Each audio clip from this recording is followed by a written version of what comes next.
to their grave! Valorant, a game I'm sure you all are familiar with. Whether you're grinding rank for hours each day, playing unrated with your friends, or sitting in custom games, finding lineups that bounce off pixels and require a PhD to understand the trajectories, this game has had its ups and downs. Whether it be Riot destroying Chamber with nerfs, a new change ends up letting Yoru teleport out of the map, or a new agent is too broken or weak on release. Though all these things happen, I still love this game. And one of these most recent events has been the pushing point for me to finally make content on this game, that being Deadlock. And one of my most favorite things about Deadlock is her ultimate, and that's exactly what we're here to talk about today. To tell you about a little journey I've gone through with this ability.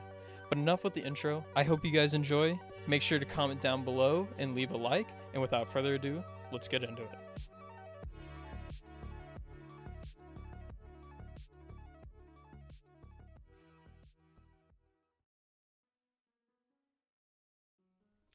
Let's start off with the why. Why did I want to make this video? I want to tell you about this story of me experimenting with Deadlock's ult, so I can shed light on a part of the game I think is dying, that being the creative side of Valorant. People have picked some characters apart, but I feel the new agents are being forgotten because people are too scared to try something different. This leads to people thinking the game is stale and boring. Now, don't get me wrong, I want replay system and other things to be added to Valorant as well. But I feel that we as a community could get more creative with the game, and a perfect example of someone who did this was Eggwick, and if you don't know him, please go check out his content. But back onto this video for now. I want to tell you about why I love Deadlock's ultimate, and how I think if people experiment more with new agents, they will be the next ones to find amazing tech that everyone uses. To start off, I want to explain Deadlock's ultimate. It's arguably one of the coolest ultimates in the game. And when Deadlock was first shown off, people saw this ult and couldn't believe what they were seeing. What? What the f is this? She's turning into a tornado. No, it's like a coffin or like a mummy.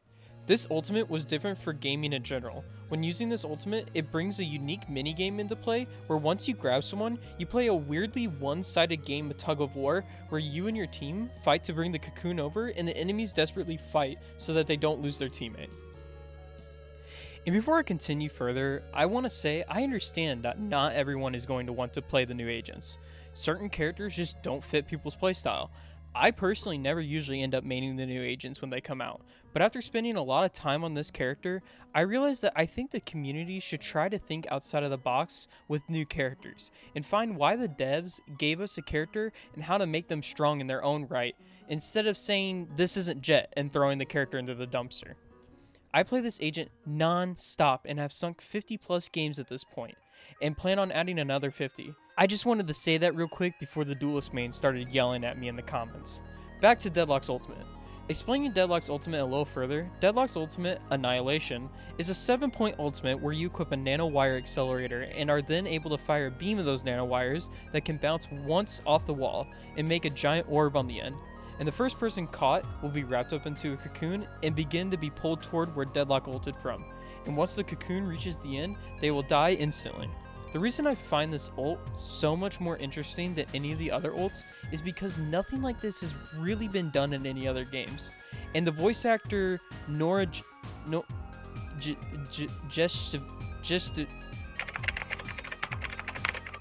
Yes, Twang. what Google said, does an amazing job of making Deadlock sound ruthless and angry when firing her ult off, saying, Pull them to their grave! When I first heard this in her reveal trailer, I was so hyped to hear it and knew immediately I wanted to play this character. But since Deadlock's release, people have not liked this character. They think she's weak and doesn't provide what people need in this game to win.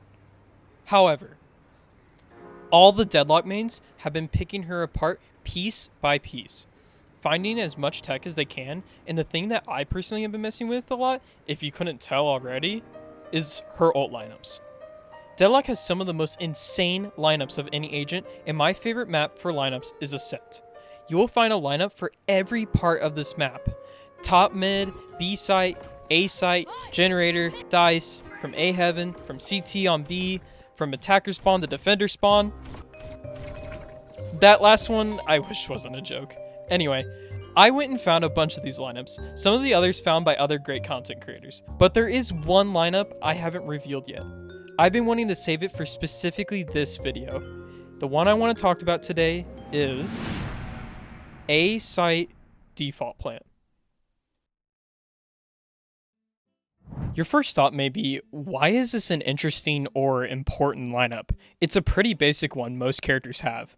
And that's where I laugh, as finding this lineup drove me to madness. It took me 4 days to find this lineup, constantly looking around and finding where the ult could make it over the A main wall. Default plant is a lineup spot any Molly character needs a lineup for, as the only other place you would possibly plant is maybe in front of Dice. Now, Deadlock obviously doesn't have a molly, but her ult can be used for post-plant and can be the round decider for 1v1s or 2v1s and even 2v2s. When I was looking for lineups on Ascent, I easily found ones for B-site, both retaking site by grabbing the person planting and post-plant situations on attack. B-site has tall buildings that help the ult get over the buildings and structures that protect the planter, and you can't be pushed as they're going to lose so much time getting to you if you play properly. There's an ult on B-site which Sova mains would recognize the title I gave it, that being the God lineup. Back in B-site main, you can safely ult someone defusing from outside B main. This is my magnum opus of ult lineups. It's safe, gives you plenty of time to kill the person after they drop out of the cocoon, and you can hear the bomb being defused. It's perfect. Now, A-site has been a totally different story. Here's the problem. Generator, default, over there, whatever you want to call out. This spot was a nightmare to find an ult lineup for. I wanted to find another God lineup, and that meant it needed to meet the requirements of being safe, gives you plenty of time to kill the person after they fall out of the cocoon, and you can hear the bomb being defused. Now, I don't know how many of you know what it's like to find Deadlock ults, but essentially you need 2 things. If you're going horizontal, you need to find a wall that lets you bounce it off an angle at 90 degrees, or you get a V bounce to curve it around an angle. Then there's the vertical bouncing, where you need a tall building or other object that allows you to bounce it over a wall, such as this one on Bind, where it goes from CT to site. When you look around for this stuff, it makes finding ult lineups super easy. Back to the generator. Generator poses a massive challenge to find, since after you plant, you're obviously not going to be in heaven when they start defusing, which if you do for some reason, I have 3 ult lineups for that already. But most of the time, you're going to end up in tree, main, or fighting on site. Brim mains run to A main looking up at a pixel in the sky that's a slightly different shade of blue and fire away. They have the freedom of being able to shoot wherever they please, as long as there's no ceiling in the way or that they were too far away from the bomb. I wanted to do the same. However, we can't horizontally shoot the ult as the 90 degrees wouldn't hit the generator, and the V-shaped ults will leave you vulnerable since you're sitting right next to the choke. And vertically was a challenge since the main wall was so tall and the buildings that were tall enough to go over the wall would hit the wall, or the beam was too short as the beam can only go 40 meters. So I was stuck looking around seeing what could bounce and what couldn't. And eventually, I was stumped. I stood up on the wall you could climb, I walked back and forth in main, I stood on the tables by the gelato stand, I felt like I looked everywhere. I walked over to the catwalk to see if maybe there was anything there and accidentally found this Dice lineup.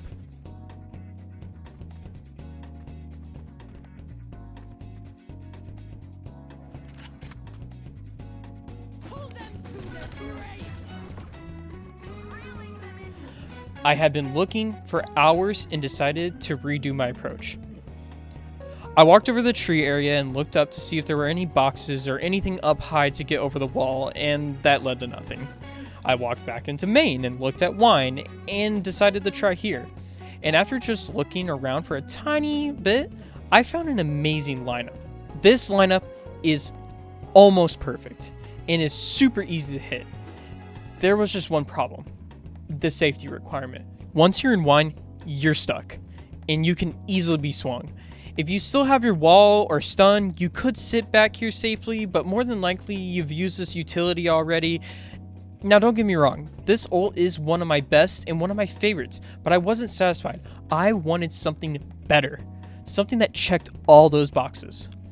So I began looking around again, standing on the wall in main, walking back and forth, standing in corners, staring up at buildings, and once again I turned up short. I took a break once more, looking for more ult lineups, and I found this one in heaven. And finally, I came back to main one last time after looking for around 3 days. I looked at the Radiant Knight box and wondered if maybe I could use it as a place to line up from. I sat against the box and noticed that I just needed to skim over the wall and the orb should go down far enough to grab the diffuser. And that's when it hit me. This building, this one right here, is tall enough. It just barely skims over the top. I pulled my ult out and looked at the very corner of the building and shot.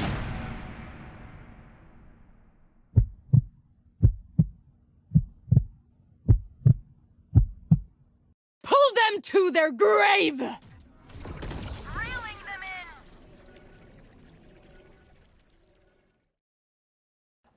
I had found it. The ult lineup that I dreamt of. It was safe, had plenty of time to kill the cocoon person, and you could hear the bomb being diffused. And that's it. That's the story about me finding this ult lineup.